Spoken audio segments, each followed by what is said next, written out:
Hello ඉතින් ඔන්න අද අපි පාන්දර එකට නැගිටලා දැන් ලෑස්ති වෙන්නේ අපේ ට්‍රිප් එක යන්න. ඉතින් උදේ 5:20 වෙනකොට අපි ආවා කුඹල්ලල අසපුවට. ඉතින් මේ තියෙන්නේ කුඹල්ලල අසපුවේ උදේට තියෙන view එක. අපි එදා කුඹල්ලලට එනකොට දවල් වෙලානේ. ඉතින් අද නම් ඔන්න අපි උදේ පාන්දර 5:20 වෙනකොටම ආවා. උඩට එන මාරම ක්‍රවුඩ් එකක් හිටියා. ඉතින් ඇත්තටම ටිකක් පොලිමේ ඉඳලා තමයි අපිට එන්න ඕනේ. ඒ වුණාට මාරම ලස්සනයි උඩ තිබුණ view එක.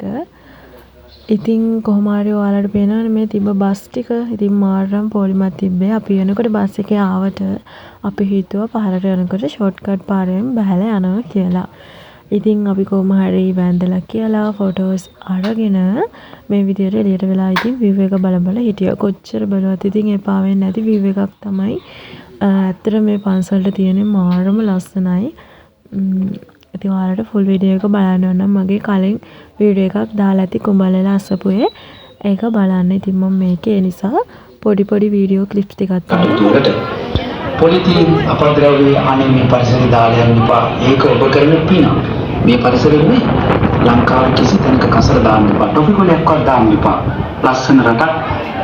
ඒ ලස්සන රටේ ලස්සන තැනක තියෙන මේ විහාරය රැකගන්න ඒක ඒ කිව්වත් වගේ ලස්සන රටක ලස්සන මේ වගේ තැනක තියෙන පන්සලක අසිරිය විඳ ගන්න ඔයාලා ගොඩක් පින් කරන්න ඕන. ඇත්තටම පොලිතීන් කිසිම දෙයක් යන කිසිම තැනක දාලා එන්න එපා. මේ පන්සල නම් මාරම ඇත්තටම පිරිසිදුවට තියෙනවා. ඉතින් දැන් මේ ෂෝට් කට් පාරෙන් පහළට බහින ගමන් තමයි ඉන්නේ.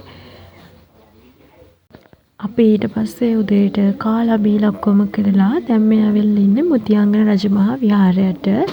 ඉතින් මම ගොඩ කාලෙක ඉඳලා එන්න ආසාවෙන් බලාගෙන හිටපු තැනක් තමයි මේ මුතියංගන පන්සල.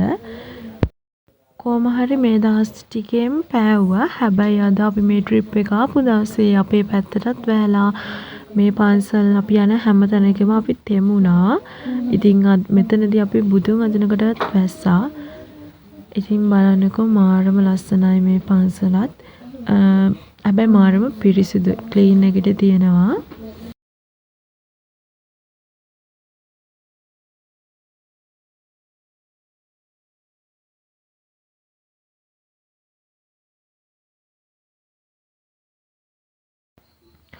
කොහොම හරි අපි මේ පන්සල වටේම ඇවිල්ලා ඉතින් ආපු ෆස්ට් ටයිම් නිසා මොන වගේද එහෙම කියලා බලන්න මුළු පන්සල වටේම ඇවිදලා කියලා වැන්දලා ඔක්කොම කරා. ඉතින් අපිත් එක්ක මේ ට්‍රිප් එකට භික්ෂුන් වහන්සේ නමක් වැඩම කරා. ඉතින් භික්ෂුන් වහන්සේ අපිට පන්සිල් දුන්නා මේ පන්සලේදී. මේ ආලෝක කැප් එකක් දාගෙන. කොහොම හරි ඉතින් මේ විදියට අපි දෙන්නගේ මතේ චූටි ළමයි නම් වැරදුනේ නෑ. කොහේ ගියත් අපේ අතේ චූටි ළමයි කෙලිලා ඉඳියා. ඉතින් අපි දැන් මේ යන්නේ චෛත්‍ය වටේ ඇවිදින්න.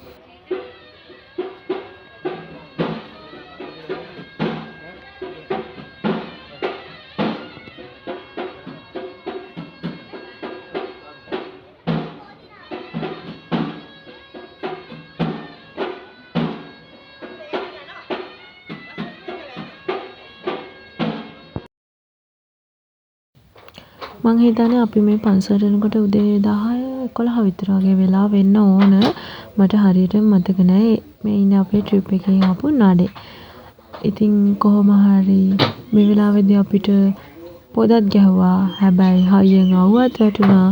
ඒ ඔක්කොම මැද්දේ ඉතින් අපි වැඳලා කියලා මෙතන වාඩි වෙලා හිටියා. ඇත්තටම මාරම හිතට නිදහසක් දැනෙන්නේ මේ වගේ පන්සලකට ඇවිල්ලා මෙහෙම නිදහසේ වැඳලා කියලා වාඩි වෙලා චෛත්‍ය දිහා බලන් ඉන්නකොට මට නම් එක මාරම සතුටක්.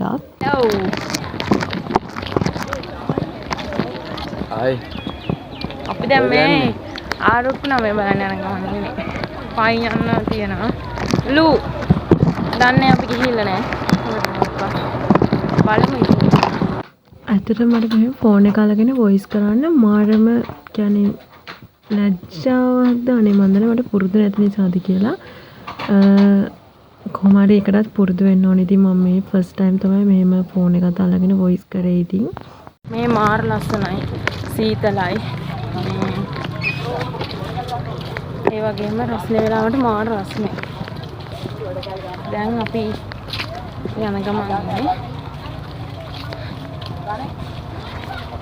කොහොමාරි කිලෝමීටර් 2කමාරක් විතර පයින් යන්න තිබ්බා අපිට නයින්නාජ් පාලම ළඟට. ඔයාලට මේ පේනවත් වගේ පුදුම රස්නයක් තිබ්බේ. මං කිව්වත් වගේ මේට පායනකොට මාරම විදියට පායනවද කොහෙද. ඉතින් මේ විදියට කන්දක් ඉස්සෙල්ලාම ලොකු කන්දක් නැගලා රේල් පාරට නගින්න තමයි තිබ්බේ. ඊට පස්සේ රේල් පාර දිගේ තමයි අපිට යන්න තිබ්බේ. කොහොමාරි අපි මෙතන වීඩියෝ එකක් ගන්න තමයි ගියේ. ඉතින් අපිට මෙහෙම වීඩියෝ එක අරගෙන ටික දුරක් යන්න හම්බුන්නේ නැහැ. කෝච්චියක් එනවා කියලා කෑ ගැහුවා. ඊට පස්සේ අපි ඉතින් බැස්ස එතනින් මේ මෙන්න මේ කෝච්චිය තමයි වෙලාවේ ආවේ.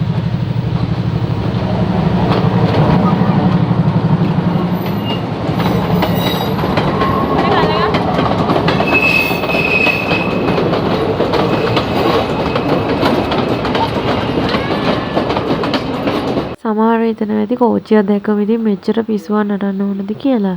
ඒ වුණාට ඉතින් අපිට කෝච්චි දකින්නේ නැහැනේ. ඉතින් අපිට කෝච්චි දැක්කට පස්සේ අපි මේ විදියට තමයි කොහොමත් ඉන්නේ. කොහොම හරි අපිට ඊළඟට යන්න තිබ්බේ ඇල්ලේ. ඉතින් අපි දැන් මේ නයින්නාච්චකට යන ගමන් තමයි ඉන්නේ පයින්ම. ඉතින් මම ලොකුවට වීඩියෝස් ගත්තේ නැහැ. අරහෙන් මෙහෙන් ගනිපු වීඩියෝස් ටිකක් තමයි තියෙන්නේ. ඒ ටික එකතු කරලා තමයි මම vlog එකක් හදාගත්තේ. ඕන දැන් අපි ඉතින් පාලම ළඟට ආවා.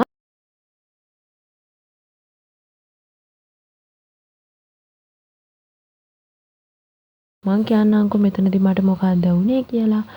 ඉතින් අපි දෙන කොමාරි මේ දොර ගිය අර කෝච්චිය ළඟට ලස්සනට ෆොටෝ එකක් ගහන්න ඕනි කියලා හිතාගෙන. ඇත්තටම අපිට හිතා ගන්න බැරි වුණා ඒ ඈතින් එන්නේ කෝච්චියක්ද එහෙම නැත්නම් හෙලිකොප්ටරයක්ද කියලා. ඉතින් අපි කොහොම හරි ඔහොම බලාගෙන ඉන්නකොට අපි දැක්ක කොහොම හරි කෝච්චිය එනවා.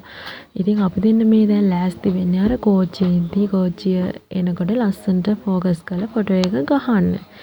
ඉතින් අපි දැන් මේකට විදියක් හිතා අපි දෙන්නත් එක ඉතින් මෙහෙම ඉක්මනට හැදුනා ෆොටෝ එක ගන්න. ඔක්කොම කරලා කොහොම හරි ඉතින් කෝච්චියක් දැන් ආවා. හැබැයි කෝච්චිය එනකොට අපිට උනේ හිතා ගන්න බැරි වැඩක් තමයි උනේ.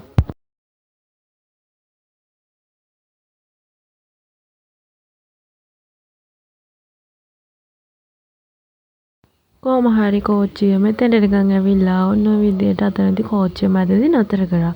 ඉතින් අපි එහෙම එකක් දැනන් හිටියේ නෑ. අපි දන්නේ නෑ මම මෙයා ෆස්ට් ටයිම් නිසා. ඉතින් මම හිතන්නේ එතන ඉන්න අයට ෆොටෝස් ගන්න මේ විදියට කෝච්චිය මෙතන විනාඩි 10ක් විතර නවත්තගෙන හිටියා. ඉතින් අපි කොහොම හරි ෆොටෝස් අරගත්තා. ඉතින් අපිට ඇති තරමින් ෆොටෝස් අරගත්තා අපි. ඉතින් ඒකත් මාරම ලොකු වාසනාවක් තමයි. ඉතින් මම දන්නේ නැහැ හැමදාම එහෙම නවත්තනවද කියලා. කොහොම හරි ඉතින් මේ දින්නේ අපි ඇල්ලට ආපු වීඩියෝ එක. ඉතින් මෙතනින් එහාට මට වීඩියෝ කරන්න මගේ ෆෝන් එක ඕෆ් වුණා අර වෙලාවේදී. ඉතින් අදට vlog එක ඉතින් මෙච්චරයි. අපි ඇල්ලෙත් ගිහලා ඊට පස්සේ කොහොම හරි ඉතින් ගෙදර එන්න පිටත් වුණා. හවස 5ට විතර වගේ මම හිතන්නේ අපිට එන්න පැය 1-2ක් විතර වගේ යන්නේ ගෙදරට. ඔන්න විතර ඉතින් අපි නටාගෙන ඊට පස්සේ ගෙදර ආවා. ඉතින් අපේ ට්‍රිප් එක ඔතනින් ඉවරයි. ඉතින් ආයෙ ලස්සන vlog එකක් කරන්න මම ඉක්මනින් මෙන්න හැමෝටම බුදු දන්නා සෙසිටියි.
Thank you.